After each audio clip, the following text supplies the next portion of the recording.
Hello and welcome to Spectrum News at 9. My name is Xavier Robert, coming to you live from Uyo, the capital city of Akwa Ibom. Let's take a look at the headlines.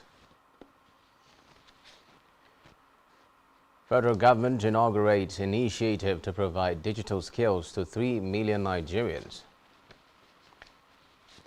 Governor Moino dedicates victory at Elections Tribunal to Akwa Ibom people. Plus, veteran U.S. longest-serving Senator Dan Feinstein dies at 90. Details of these stories and more in a moment.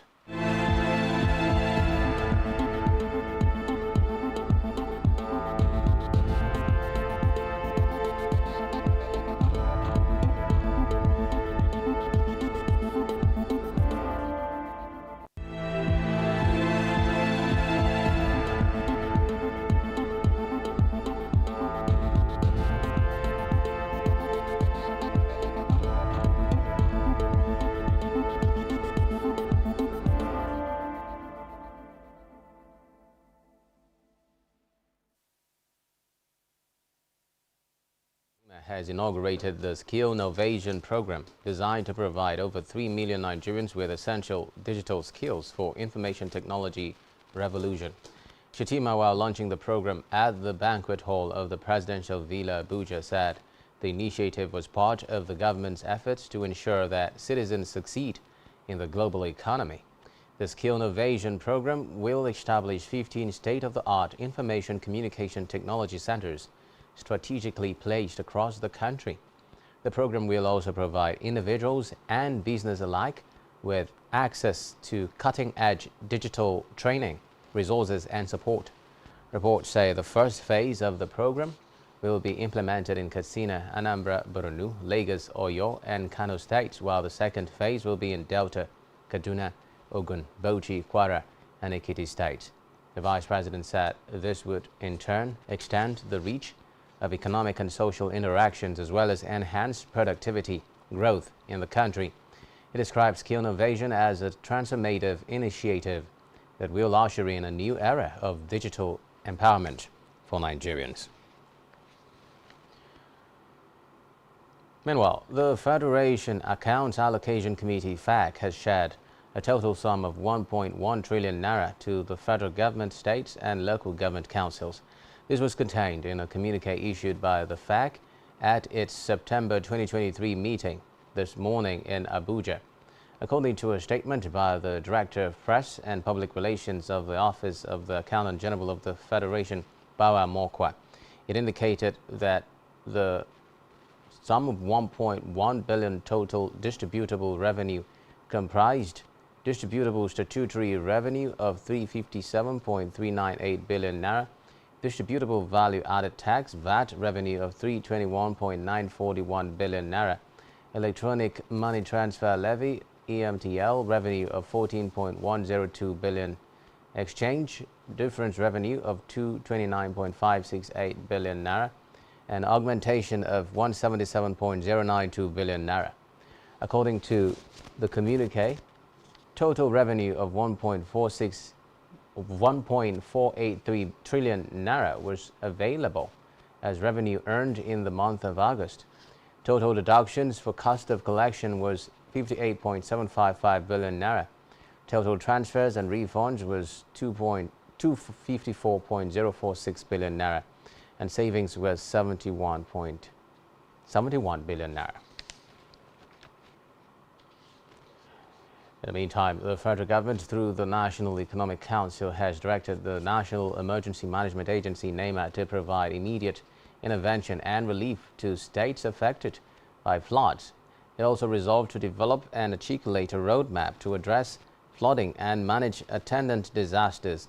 The Minister of Federal Capital Territory Abuja, Nyesom Wike, revealed this to newsmen after the 136th NEC meeting, which was held at the Aso Rock Presidential Villa, Abuja.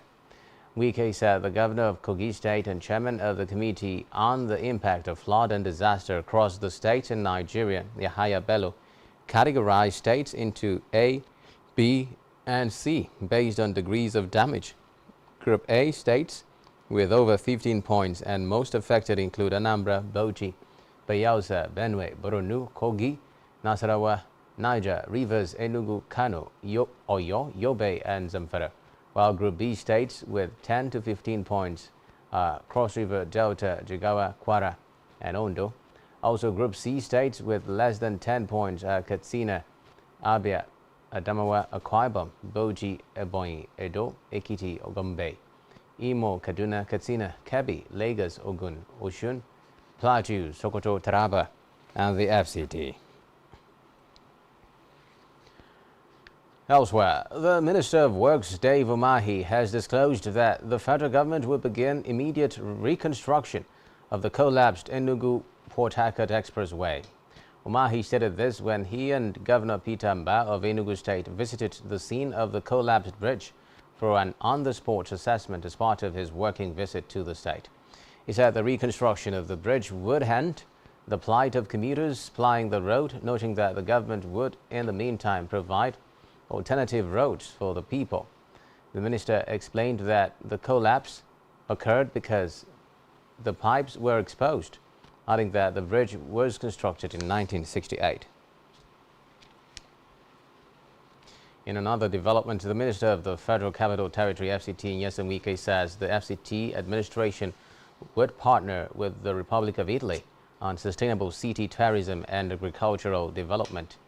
Wike said this when the Italian ambassador to Nigeria, Stefano Leo, visited him in his office in Abuja today. He said that he would personally visit the ambassador to discuss areas of mutual benefits for the Federal Republic of Nigeria and the Republic of Italy. The minister particularly identified the development of Abuja as a sustainable city and as one of the areas of interest, including tourism and agricultural development. The minister explained that the publication of the names of embassies and commissions owing ground rent in the FCT was not targeted at anybody, but to improve internally generated revenue, IGR. Away from that, now, the National Deputy President of the Trade Union Congress, Tommy Etem, has berated moves by the federal government to hamstring the organized labor from embarking on an indefinite nationwide strike from Tuesday using the courts.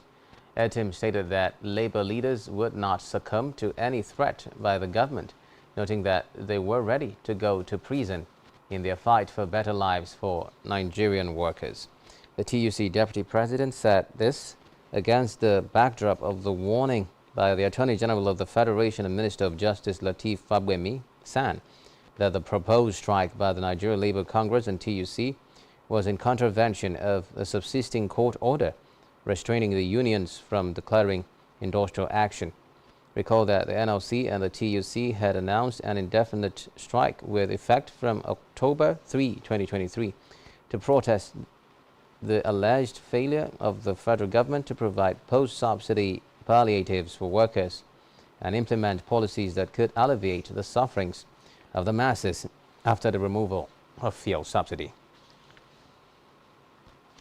In a related development, the Trade Union Congress TUC says it is ready to shut down all oil field locations in the country if the ongoing discussions with the Nigerian National Petroleum Company Limited (NNPCL) and the Nigerian Ajib Oil Company (NAOC) do not yield positive results.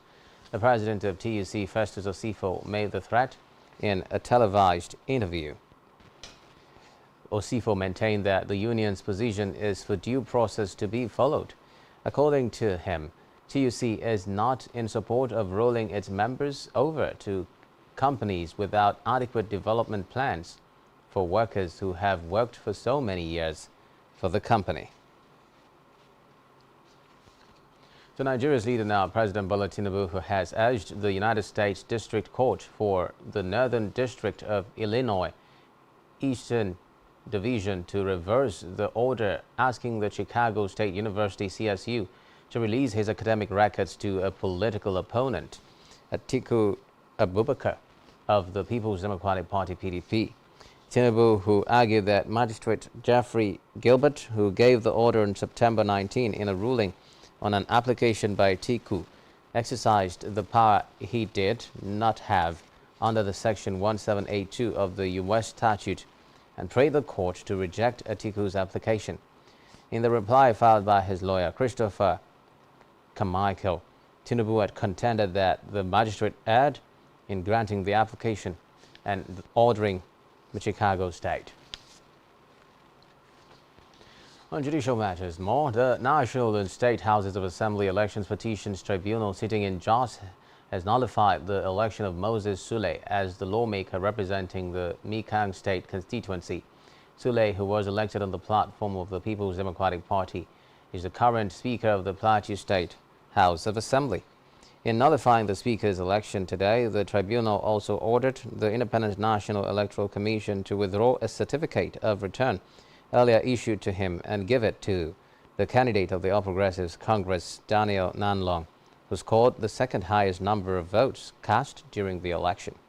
The tribunal had ruled against the Speaker on the basis that his party, the PDP, had no legal structure to nominate him as a candidate to stand for election during the last poll. Meanwhile, Delta State Governorship Election Petition Tribunal has upheld the election of Governor Sheriff Oborevwori of the People's Democratic Party (PDP) in the March 18 election. The three-member tribunal, headed by Justice C.H. Ahuchaogo, dismissed the petition filed by former Deputy President of the Senate Ovi Omar Agege and the All Progressives Congress (APC). The tribunal held that the petition contained unsubstantiated allegations, noting that it was devoid of merit and speculative. Omar Agege, who came second in the March 18 election, was challenging the declaration of Oborevwori as winner of the election by the Independent National Electoral Commission, INEC.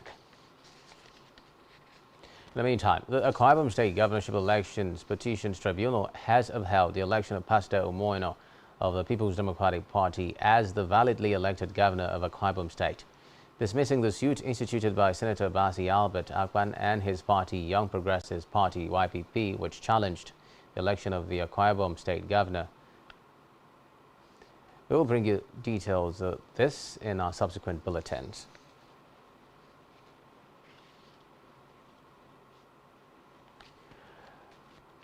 In a related development, Akwa Ibom State Governor Pastor Omoino has dedicated his victory at the Elections Tribunal to the people of Akwa Ibom State, who on March 18, 2023 came out and massively voted for him to usher in the golden era in continuation of the giant strides the people have experienced in the state 36 years after its creation. In a statement he personally signed, the governor equally thanked and congratulated the Nigerian judiciary for the patriotic job they are doing to safeguard and consolidate the nation's democracy, stressing that his faith in that critical institution remains rock solid. According to him, politics is over, noting that it is time for governance. He therefore called on his brothers, distinguished Senator John Akpan-Odoyede, Architect Ezekiel Ngaitok, Obong Akanimo Odofia, Kofi Akpan Jeremiah, and distinguished Senator Obong Basi Albert to join him in building a state founded on shared aspirations for growth, development, unity, and brotherhood. While noting that he may have been elected on the platform of the PDP, and stressed that he is a governor for all Akwa Ibomites, irrespective of political labels, stating that it is what he promised to do when he had put his hands on the Bible on May 29, 2023 and took his oath of office. Governor Eno therefore urged all Akwa Ibomites to keep faith in God, who is leading the people right, as the state will soon witness a litany of projects across the 31 local government areas, thus providing jobs for the teeming youths. The Elections Tribunal sitting in Uyo, Akwa Ibom State, following the earlier dismissal of the petitions brought by the New Nigerian People's Party (NNPP) governorship candidate John James Akpan-Odoyede, Architect Ezekiel Ngaitok of African Democratic Congress (ADC), Akpan Jeremiah of the Action Alliance, Kofi of the Accord Party, Obong Akanimo-Odofia of the All Progressives Congress (APC), and today distinguished Senator Obong Basi Albert Akpan of the Young Progressives Party (YPP) again unanimously affirmed Governor Eno's victory as the duly elected governor of the state. In a separate development, Filippo Filazzo, the Italian who beat Italy-based Nigerian man Alika Ogochukwu to death in July 2022, has been sentenced to 24 years in prison. The 39-year-old Nigerian, who was murdered by beating in the Italian city of Civitanova, Marche in the province of Masarate's Marche region has at last received justice. The chairman, Nigerians in Diaspora Commission, NIDCOM Abike Dabiri-Yerowa, disclosed this in a statement signed by NIDCOM spokesperson Gabriel Odu. Dabiri-Yerowa, who expressed satisfaction over the justice meted out to Felazzo, commended the Nigerian mission in Rome for following through with the case and other cases involving Nigerians. The NIDCOM boss also urged Nigerians in the diaspora to remain law-abiding, excel in what they do, and never forget home by giving back to their homeland. Now, in education, the management of Isa Mustafa Agwai One Polytechnic, Lafia, Nasarawa State, has banned after exams sign-out celebrations for graduating students on campus and beyond the Polytechnic's main gate. This was made known via a circular signed by the school's public relations officer Ali Hassan Mohammed. According to the information, the ban is effective immediately and will persist until further notice, until strict security measures in place to ensure compliance. This decision was reportedly reached during an emergency management meeting held at the institution. The management further warned that any student found violating this ban would face expulsion from the institution. Still to come in the news.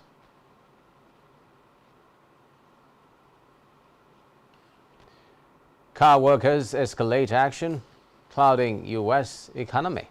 Do stay with us.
Every society is premised on the quality of relationships forged by its inhabitants. The health of these relationships determines how well people, relationships, organizations thrive and how long they stick together.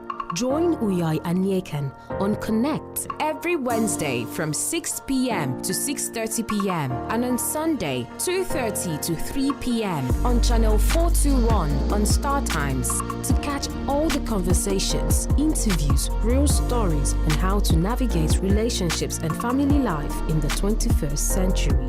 Real people, real faces, real stories. Connect live on Spectrum Television.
Glad to know you're still tuned to Spectrum TV News. Moving now to Africa, where the wife of Gabon's ousted President Ali Bongo Ondimba has been charged with money laundering and other offences. The public prosecutor said this the month after a coup toppled her husband.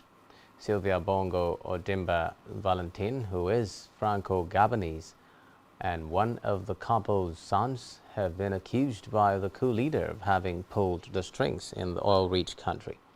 The eldest son, Noureddin Bongo Valentin, has already been charged with corruption and embezzling public funds, with several former cabinet members and 2 ex-ministers.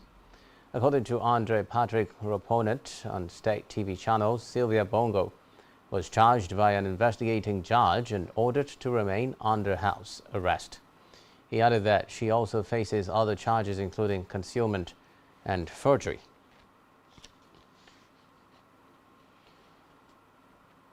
Meanwhile, President Vladimir Putin has held talks with the military leadership of Eastern Libya Khalifa Haftar in Moscow. Reports say General Haftar's forces relied heavily on Russian Wagner mercenaries, many of whom are still in eastern Libya, during his failed assault on Tripoli 4 years ago. Now, a Kremlin spokesman said they discussed the situation in Libya and the region.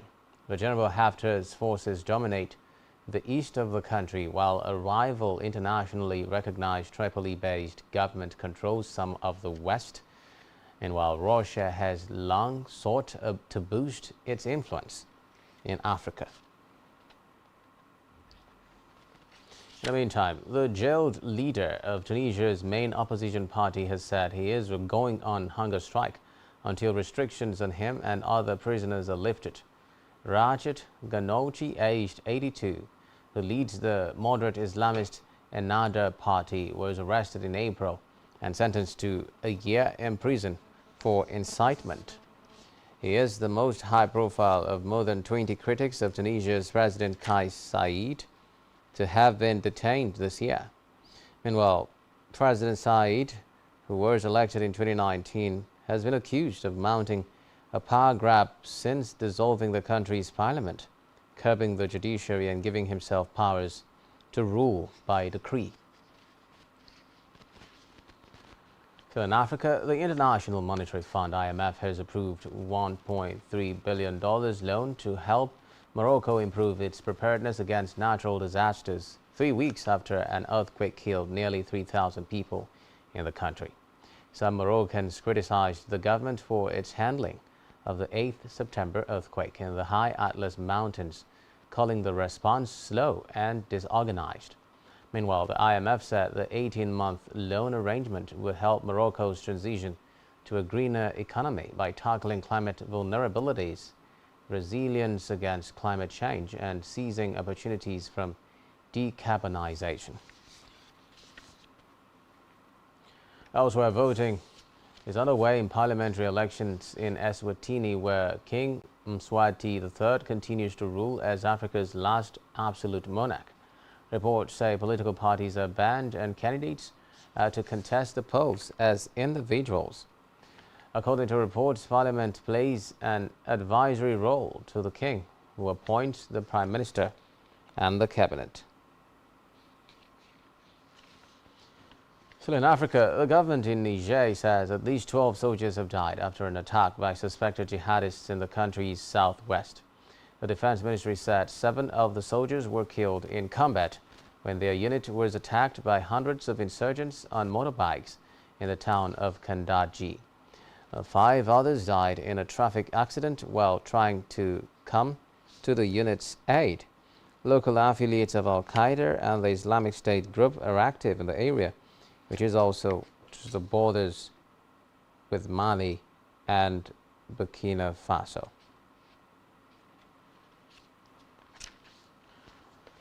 Meanwhile, a pro-military today held a rally in Burkina Faso to mark the first anniversary of the coup that brought Captain Ibrahim Traoré to power. It comes after the junta claimed that a coup attempt was thwarted on Tuesday.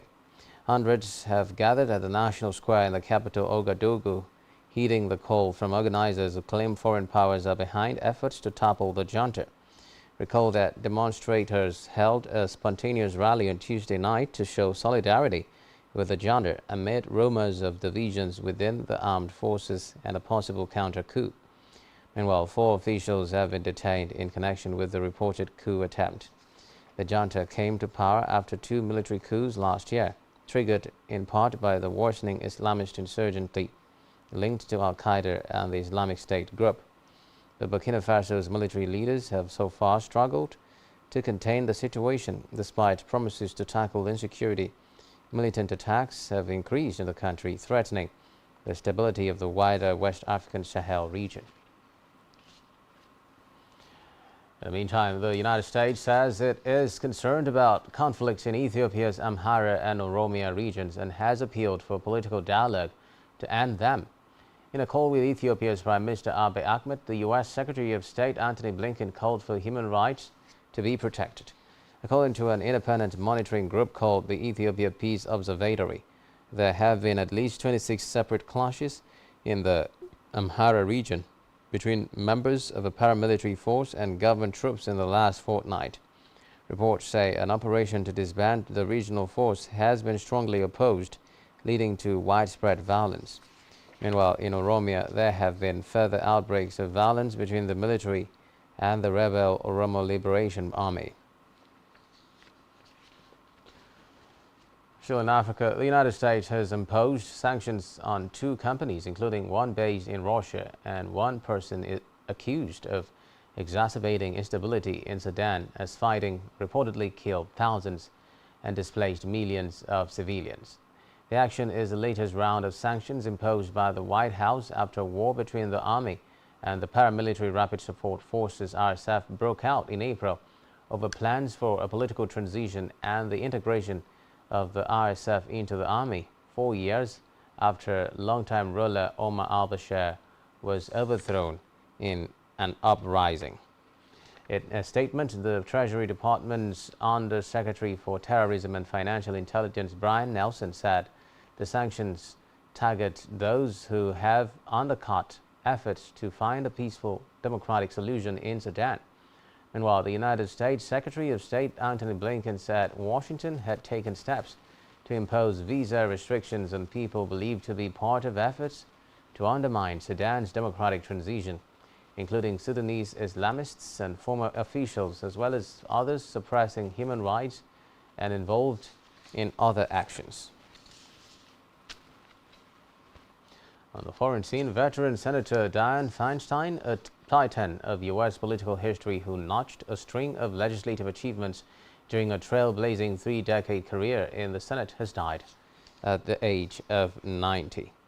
Feinstein, the Senate's oldest member, was celebrated as a pioneer for women in politics and a hugely effective legislator during a career that began in local California government. She grew to be a tough check on administrations from both parties. She had already announced her retirement this February as her health worsened and following a number of missteps that threatened her legacy. The Californian, who was widowed last year, became San Francisco's first female mayor after the fatal shooting in 1978 of Harvey Milk, the country's only openly gay politician, and Mayor George Moscone by a disgruntled former colleague. Other dramatic moments including surviving an attempted bombing of her home, and she was also near the scene of an infamous double murder in San Francisco. Her death is not expected to shift the tight balance of power in the Senate, with the Democratic governor of California appointing her temporary replacement. Meanwhile, General Mark Milley stepped down today after a tumultuous term as a top U.S. military officer that saw him face repeated crises abroad and on the home front, where he served through the chaotic final months of the Trump presidency. The Pentagon put on an elaborate farewell ceremony at Joint Base Maya Henderson Hall, attended by Defense Secretary Lloyd Austin and President Joe Biden. He was to be replaced as chairman of the Joint Chiefs of Staff by Air Force General Charles C.Q. Brown, the second African-American to hold the top military job. Reports say a barrel-chested Army veteran of countless foreign deployments and high-level command posts, Milley served in uniform for 4 decades, but he faced his highest-stakes challenge when Donald Trump appointed him in 2019 to the career pinnacle as senior officer reporting directly to the White House. Meanwhile, during a 4-year term continuing under Biden from 2021, Milley managed the harrowing exit of U.S. troops from Afghanistan, Special Forces operations in Syria, and the enormous program to assist Ukraine's desperate fight against Russian invasion. In the meantime, the President of the United States, Joe Biden, launched verbal attacks on his predecessor, Donald Trump, saying he did not have regard for the Constitution. Biden made this known in Tempe, Arizona, adding that Trump was not driven by common service and decency towards their fellow Americans, but by vengeance and vindictiveness. Now, Trump, who ruled between 2017 and 2021, lost the 2020 U.S. presidential election to Biden and has been indicted for inciting his supporters to attack the Capitol building in Washington on January 6, 2021. Meanwhile, Trump, a presidential Republican hopeful, has been campaigning on Make America Great Again, MAGA, the movement Biden said does not share the basic beliefs in their democracy. Still on the foreign scene, Ukrainian President Volodymyr Zelensky has visited the site of the Babin Yar massacre to mark the 82nd anniversary of one of the largest mass murders of Jews in the Holocaust. His visit came as Russian President Vladimir Putin met Andrei Troshev, formerly a top Wagner mercenary commander, and tasked him with overseeing volunteer fighter units in Ukraine. Meanwhile, Russian President Vladimir Putin has met one of the most senior former commanders of the Wagner mercenary group, Andrei Troshev, who the Kremlin says now works for the defense ministry. Troshev is a former aide of late Wagner chief Yevgeny Prigozhin, who was killed in a plane crash in August. The Kremlin said President Putin has asked Troshev to oversee volunteer fighter units in Ukraine. The meeting comes as Putin attempts to reassert his authority following Wagner's mutiny in June. Elsewhere, a blast at a religious gathering to mark the birthday of Prophet Muhammad killed at least 52 people in the western Balochistan province. According to local officials, hours later, another blast ripped through a mosque in the Khyber Pakhtunkhwa province further north, killing at least 2 people. Reports say the first bombing occurred in Mastung, a district in Pakistan's western Balochistan province. Meanwhile, TV footage and video clips on social media showed an open area near the mosque strewn with the shoes of the dead and wounded after the bombing. Some of the bodies had been covered with bed sheets, and residents and rescuers were seen rushing the wounded to hospitals, where a state of emergency had been declared and appeals were being issued for blood donations. And now it's time for the latest business and stock market stories. Here is Blessing Dixon.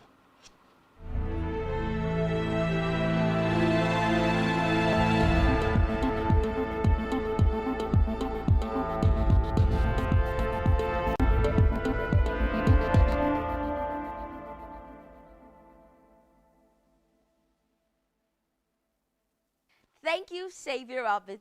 Good evening. It's another business day. My name is Blessing Dixon.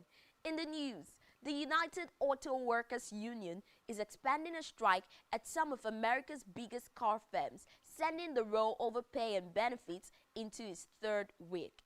Union boss Sean Fain said 7,000 more staff at Ford and General Motors factories are set to work off the job. He said the latest auction did not target Stellantis, reflecting new momentum in those talks. Roughly 18,000 workers were already on strike in a dispute that has cast a cloud over the U.S. economy. In Nigeria, the Federation Account Allocation Committee (FAAC) says the non-oil producing state in Nigeria shed 12.324 billion naira as 13% derivation revenue in August. According to the Federation's Account Allocation Committee, in a communique released today, the non-oil producing states include Abia, Akwa Ibom, Anambra, Bayelsa, Delta, Imo, Edo, Ondo, and Rivers. Meanwhile, 13% of derivation fund comes from the Federation's account to oil-producing communities. According to the National Bureau of Statistics, in 2022 alone, the non-oil producing states shared 970.2 billion naira from the Federation's account through the 13% derivation formula. Still in Nigeria, the Federation's Account Allocation Committee (FAAC) has shared the sum of 1.1 trillion naira to the federal government, state, and local government councils for August. This is contained in a communique issued by the FAAC at its September meeting. It stated that the 1.1 trillion naira total distributable revenue comprised statutory revenue of 357.398 billion naira, value-added tax revenue of 321.941 billion naira, and electronic money transfer levy revenue of 14.102 billion naira. It also comprised exchange differences revenue of 229.568 billion naira and augmentation of 177.092 billion naira. The communique said a total revenue of 1.48 trillion naira was available in the month of August 2023. It's time for the Nigerian stock market report. Today is the last trading day of the week, and the benchmark all-share index pared 66.49 basis points to close at 66,382.14 points. This represents a one-week loss of 2.77%. Compared with yesterday's trading data, today's trade shows 7% improvement in volume, 33% improvement in turnover, but 7% decline in deals. The current market capitalization of the Nigerian Stock Exchange is at 36.3 trillion naira. 115 listed equities participated in trading, ending with 30 gainers and 23 losers. Consolidated Hallmark Insurance led the gainers with 9.57% share price appreciation, closing at 1 naira 26 kobo per share. On the losing side, Bois Cement came out last with an end-of-day price depreciation of 10% at 85 naira 50 kobo per share. Fidelity Bank recorded the highest volume of 48.6 million traded shares, followed by Universal Insurance Company with 28.1 million and Wema Bank with 26.7 million traded shares. This is all on business news, and back to Xavier Roberts for the rest of the news. Good evening. Many thanks, Blessing. Still to come in the news. Nigeria faced Spain in round of 16 in World Winners' Cup. Just stay with us.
Many thanks for staying tuned. Now in health, the World Health Organization WHO has released $16 million from the WHO Contingency Fund for emergencies to tackle cholera. Speaking at an online news conference, WHO Director General Dr. Tedros Ghebreyesus said that the organization was providing essential supplies, coordinating on-the-ground response with partners, supporting countries to detect, prevent and treat cholera and informing people how to protect themselves. According to him, WHO published new data showing that cholera cases reported in 2022 were more than double those in 2021. He added that preliminary data for 2023 suggested cholera cases is likely to be even worse. He said that they also face shortages of oral cholera vaccine and other supplies, as well as overstretched health workers who are dealing with multiple disease outbreaks and other health emergencies. Still in health now, doctors in Kogi State have suspended the strike embarked upon 2 days ago to protest the alleged kidnap of their colleague, Dr. Austin Uwumabe. This followed assurance given by the state government that efforts would be intensified to ensure the safe return of their colleague. The suspension of the 72-hour strike was contained in a communique jointly signed by Kogi State NMA Chairman Dr. Olushola Bawku and Secretary Dr. Emmanuel Kelvin, respectively, after an emergency Congress meeting of the association. According to the communique, the meeting was meant to review the industrial action embarked on to protest the kidnapping of Umurabe. The doctors observed that the strike had effectively conveyed the association's displeasure to the society at large, stressing that relevant security agencies and stakeholders have shown remarkable commitment to ensuring the safe release of their colleagues. Meanwhile, Delta State government says it has recorded over 60 incidents and 5 fatalities caused by rabies disease due to dog bites in 3 months in the state. The Commissioner for Agriculture, Perez Omon, said this in Asaba at the inauguration of a sensitization campaign against rabies disease in Delta. Reports say the State Ministry of Agriculture and Natural Resources, Ministry of Health and Ministry of Environment, in collaboration with the federal government and World Health Organization, embarked on a road walk against rabies disease in Asaba. The road walk was meant to sensitize the public in commemoration of 17th World Rabies Day.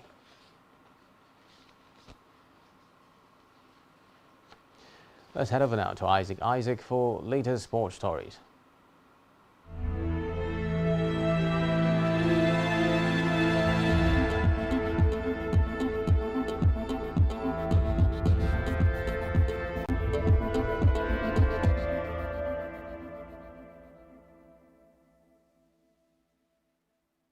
Well, thank you so much, Xavier Robert. In sports, Nigeria's representatives at the Beach Soccer World Winners' Cup, Kebbi Beach Soccer Club, made history on Thursday to qualify for the first ever second round stage following their 15-1 hammering of Slovakian side Bavion. Kebbi started the tournament going in on Italy on a rather impressive note, losing the opening 2 games to Copenhagen of Denmark and Napoli of Italy. They, however, repelled and rose to the occasion with a dominant outing against Vion. 2 goals in the first period by Filippo Vanekenobi opened the floodgates of goals for the Nigerian champions. The team wrapped up victory with emphatic 7 goals in the third period, thereby qualifying as the third best team in Group A. Following the round of 16 qualification, the Nigerian beach soccer team would take on Spain's Mazaron BSC in Friday's second round clash.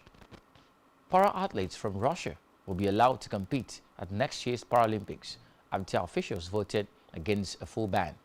The International Paralympic Committee, IPC, will take a second vote on whether those taking part can do so under the Russian flag or as neutral athletes. Russia is banned from Paralympic competition following the country's invasion of Ukraine last year. The Games in Paris start on the 28th of August. The IPC's decision at its General Assembly in Bahrain on Friday comes 2 weeks before the International Olympic Committee, IOC, meets to discuss the participation of Russia and Belarus at the 2024 Paris Olympics. Belarusian athletes and para-athletes are also banned from competition because of the country's support of the war in Ukraine. Competitors from both countries were not allowed to take part as neutrals at the Winter Paralympics in Beijing in March last year, after the IPC were criticized for originally saying they could. Well, in football, Manchester United defender Lisandro Martinez is expected to be out for 2 to 3 months with a foot injury. The 25-year-old Argentina international missed the end of last season after fracturing a metatarsal in April. He returned to action at the start of this season, but United say he will be sidelined again because of an aggravation to the injury. The club said Martinez experienced a setback in the Premier League game against Arsenal earlier this month. Martinez played against Wolves, Tottenham and Nottingham Forest before facing Arsenal in a 3-1 defeat on the 3rd of September. He went on to play in losses against Brighton and Bayern Munich, but then missed wins against Burnley and Crystal Palace. Martinez joined United from Ajax last July in a deal worth £57 million and helped them finish 3rd in the Premier League and win the League Cup. And that's it on sports. My name is Isaac. Well, back to you, Xavier. Hey, thanks, Isaac. And now on our entertainment news, legendary rock star Mick Jagger of the Rolling Stones band has suggested he would not be sharing his wealth with his 8 kids. The 80-year-old musician in an interview hinted that he does not want to sell the band's post-1971 music inventory and that the money should go to charity instead of his offspring. The English singer also revealed how he hopes the Stones' legacy will continue on long after he is gone, stressing that the children do not need $500 million to live well. Still on entertainment, the Lagos State Police Command has confirmed that music promoter Balogun Eletu, also known as Sam Larry, is now in its custody as the probe of Afrobeat singer Mohbad's death on September 12 continues. But this was made known by the Nigeria Police Public Relations Officer SP Benjamin Hundeyin via his X account. The development comes less than 24 hours after Naira Marley said he was willing to fly back to Nigeria for investigation. And lastly, on entertainment tonight, lights, cameras and pulsating beats took center stage at the exclusive premiere of She Must Be Obeyed at the iconic film house IMAX in Lagos. In attendance were the creme de la creme of the industry, including Toyin Abraham, Mo Abudu Iyabojo, Dakore Busona Konde, Femi Adebayo, JJ Skills, and the cast of the series, including Funke Akindele, Nancy Sime, Abdulateef Adedimeji, Aka Anani, Veye Waje, Patience Ozoko, Rachel Okonkwo, and Mike Ezeronye, amongst others.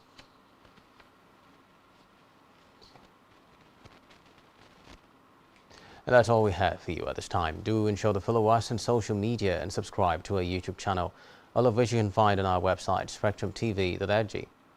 You've been watching Spectrum News at 9. My name is Xavier Robert. Wishing you a terrific night rest and happy weekend ahead. Bye-bye.